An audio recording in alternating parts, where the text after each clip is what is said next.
E aí, o porquê que todos os anos eu nunca me preocupei com campanha da fraternidade. Eu vi e estou vendo, como você também, toda essa discussão. Eu sou padre esse ano há 25 anos.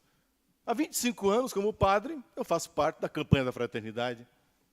São os 3 exercícios da quaresma: oração, penitência e caridade.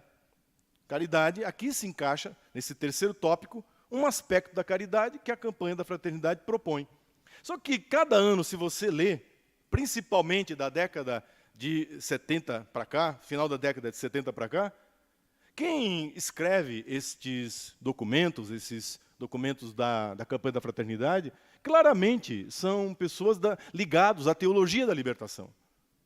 E o que a teologia da libertação prega? Ou seja, não é a igreja, não é a teologia da igreja, é uma teologia, um tipo de teologia que prevaleceu no Brasil e que quis se impor como a única leitura espiritual, a única leitura bíblica, a única leitura possível teológica, e não é.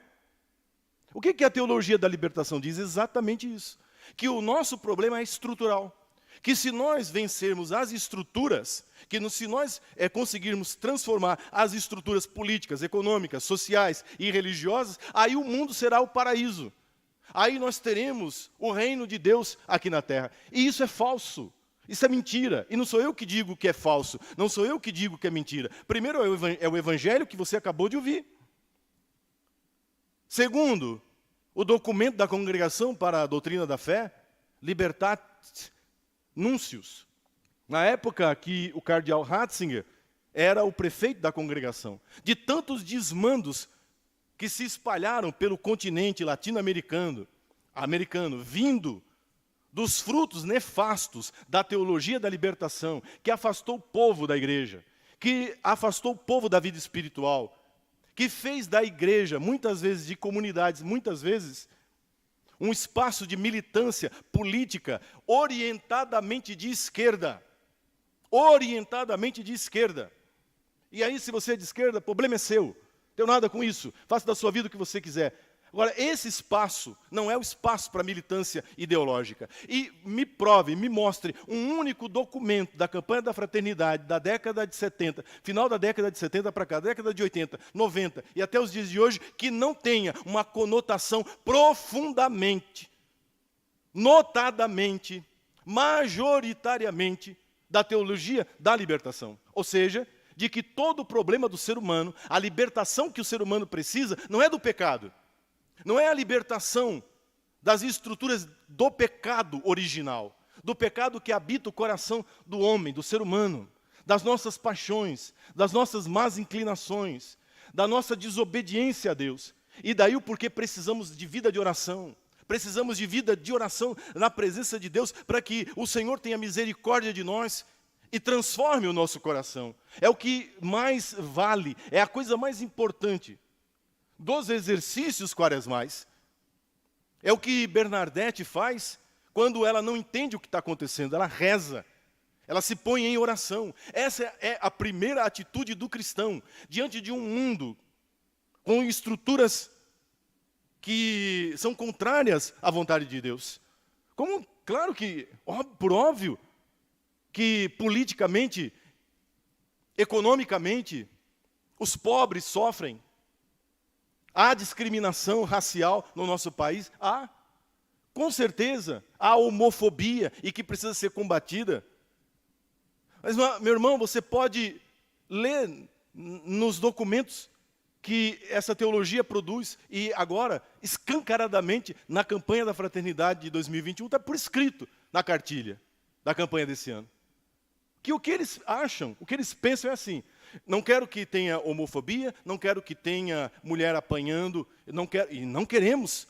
Então o que a gente tem que fazer? A gente tem que atacar a estrutura patriarcal. Ou seja, traduzindo em miúdos, que o problema não está no coração do homofóbico. O problema não está no coração do homem mau caráter, machista. Que o problema não está no coração do racista, do xenófobo. Que o problema está na estrutura da família tradicional. É a família tradicional que é racista, que é xenófoba, que é homofóbica. Então, se eu desconstruo a família patriarcal, a família tradicional, aí então eu tenho a libertação. Acaba a homofobia, acaba o racismo, acaba as discriminações, e isso não é verdade. Isso é falso. Isso não é verdadeiro. Porque o problema não está na estrutura. A estrutura é reflexo do que está dentro do ser humano. É o nosso coração que está podre, é o nosso coração que não está sadio, é o nosso coração que está doente, porque não reza, porque não fazemos penitência, porque não nos arrependemos dos nossos pecados, porque não buscamos o Senhor, a sua palavra. Porque não buscamos o Senhor e a sua palavra, nós refletimos no mundo, nas estruturas do mundo, aquilo que está carcomido no nosso coração.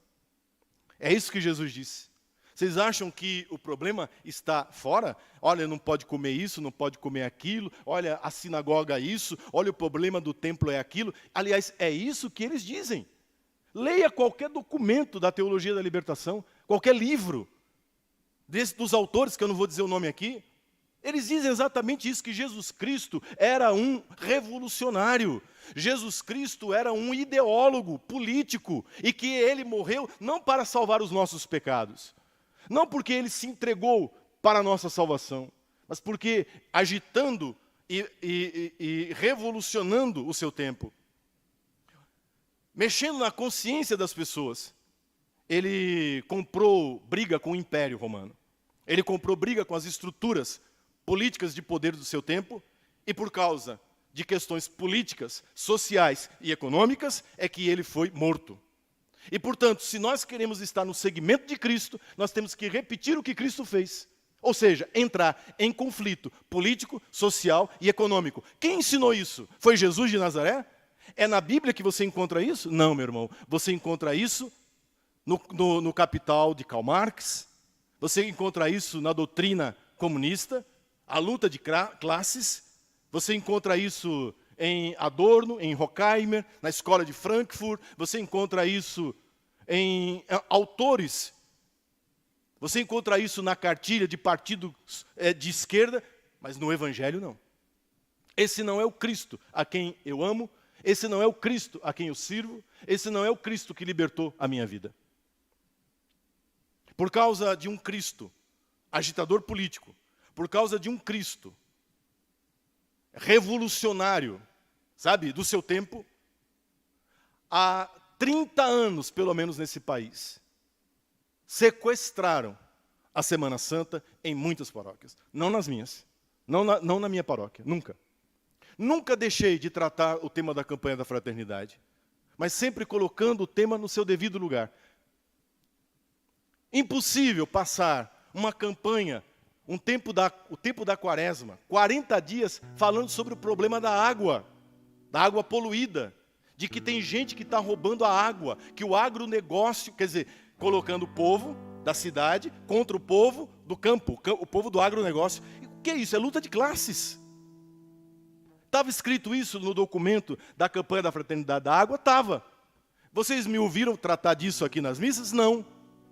Por quê? Porque eu tenho critério, que eu tenho bom senso, porque eu sei que por trás daquele documento está um tipo de teologia, está um tipo de mentalidade, que infelizmente, imperou dentro do secretariado, dentro das secretarias, dentro daqueles que são os responsáveis por executar os documentos e textos.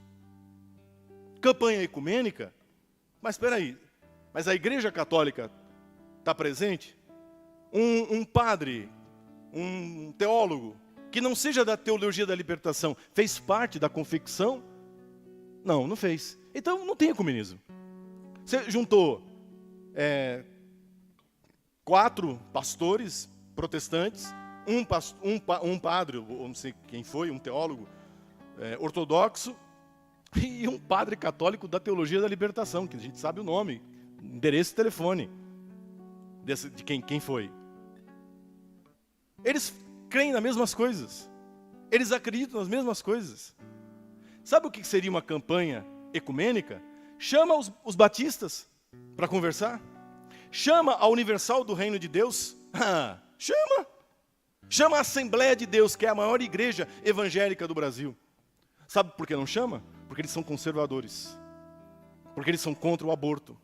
Porque eles são a favor de uma família estruturada sobre os valores bíblicos. Então eles não vêm, porque não combina, entende? A mentalidade desses evangélicos, que são 99%, em comparação a esses que fazem parte, que confeccionaram, que são 1% dos evangélicos do Brasil, que representam na própria igreja evangélica uma minoria. Não são as estruturas.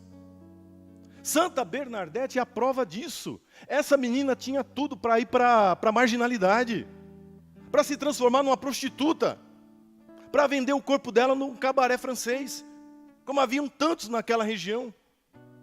Bernadette Sobiru era para ter se criado com ódio da família, com ódio do pai, com ódio da mãe, com ódio dos irmãos, talvez fazendo parte de um núcleo anarquista, um núcleo bolchevista, né? Um núcleo que havia naquela época, do Partido Comunista Francês. Não. Uma menina, uma moça que se abre para a graça de Deus e que compreende que o problema está no paraíso. Começou quando o ser humano fez a sua primeira opção e fez errada. E fez egoisticamente. Se a troca, a mudança de estrutura econômica, política, social, trouxesse o reino de Deus para essa terra, a Suíça seria o reino de Deus. Os países da Escandinávia seriam o reino de Deus. O Japão seria o reino de Deus aqui na terra. Porque política, econômica, socialmente, eles estão muito bem estruturados. A Finlândia tem o melhor IDH do mundo.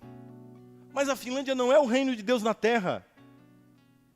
Quando nós olhamos a aplicação, escute, a aplicação dessa cartilha marxista, da luta de classes, quando esta política, quando essa economia é aplicada, o que nós vemos é genocídio, o que nós vemos é morte, o que nós vemos são governos totalitários e criminosos, aqui pertinho de nós, fazendo fila para comer sobra do supermercado, aqui pertinho de nós.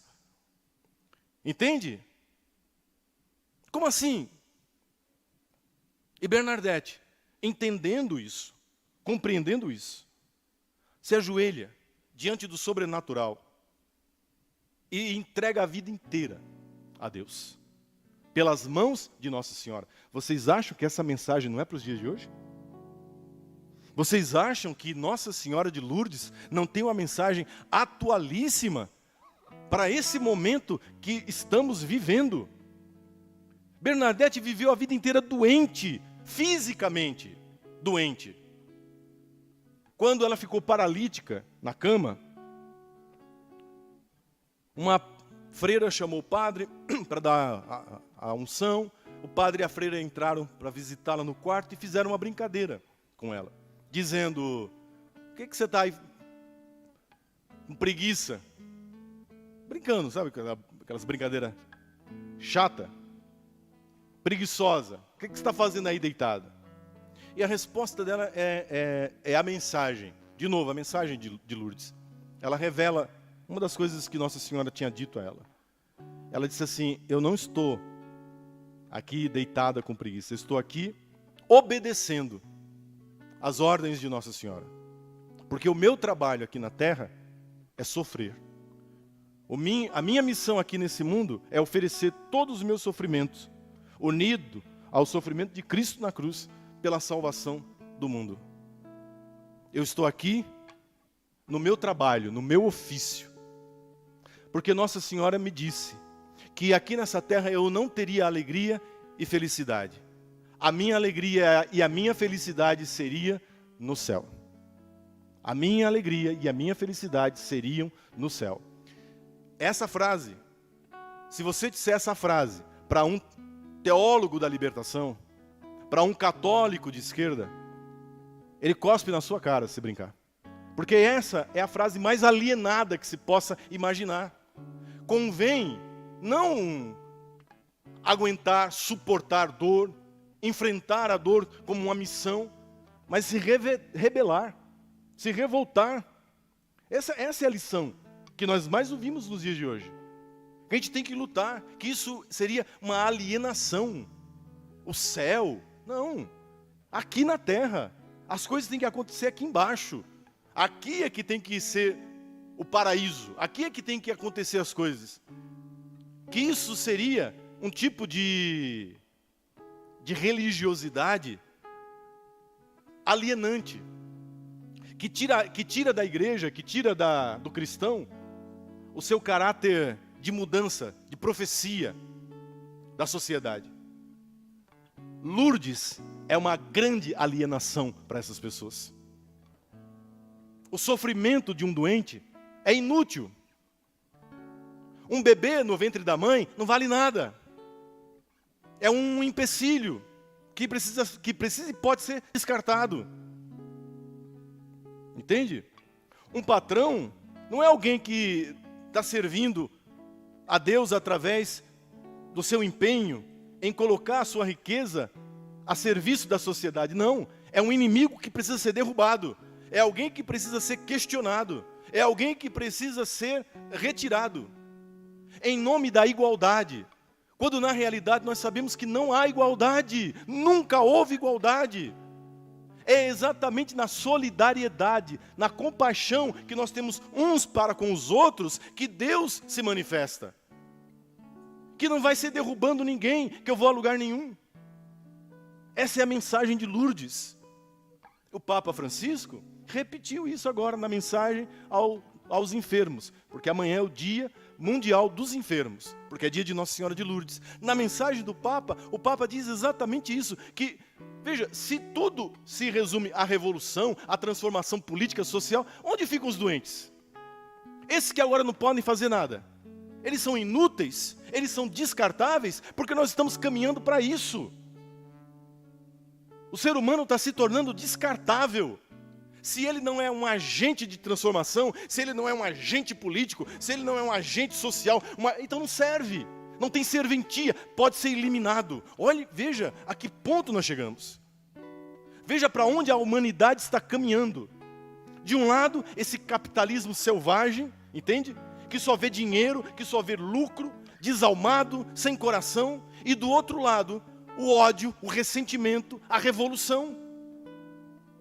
Nenhum dos dois querem o que Jesus trouxe. A transformação do coração. A transformação da vida. E é isso que nós queremos pedir nessa noite. Por intercessão de Santa Bernadette. Eu não vou falar mais desse assunto. Está gravado. Quem quiser, pegue de novo. Se alguém está achando que não vai ter campanha da fraternidade na paróquia, vai. Eu pessoalmente vou fazer, via Zoom, para todo mundo poder participar. Nós vamos ler o documento e vamos criticá-lo. É isso. É isso. Você está entendendo? Nós não temos que fugir de briga. Nós não temos que fugir do diálogo. Nós não temos que fugir com medo. Nós temos que encarar essa gente. Dar a eles a resposta que eles merecem ouvir. Se eles tiveram o atrevimento de colocarem uma pastora luterana, abortista, feminista, para escrever um documento que vai ser usado pelo povo católico, então eles também têm que engolir a resposta do povo católico. Eles têm que engolir. Eles têm que saber que dentro da Igreja Católica tem quem pense diferente. Tem quem pense diferente.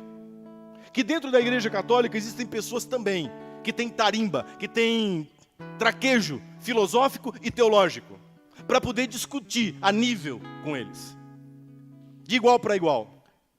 Nós não temos que ter medo. Os tempos são muito estranhos, mas olhe o exemplo que nós temos. Essa moça é um exemplo. A coragem dela nos anima. A sinceridade de coração dessa moça, dessa freirinha, é um exemplo para nós. Quanto que ela sofreu, o quanto que ela foi humilhada. E a gente, para fazer média, sabe, com o seu fulano, o seu cicrano, não pode mexer nisso. Eu vi, eu não tenho, mas me mandaram, sempre mandam, né? Alguns dizendo, não, nós temos... Eu ouvi assim, quem não obedece, não é católico, está em apostasia.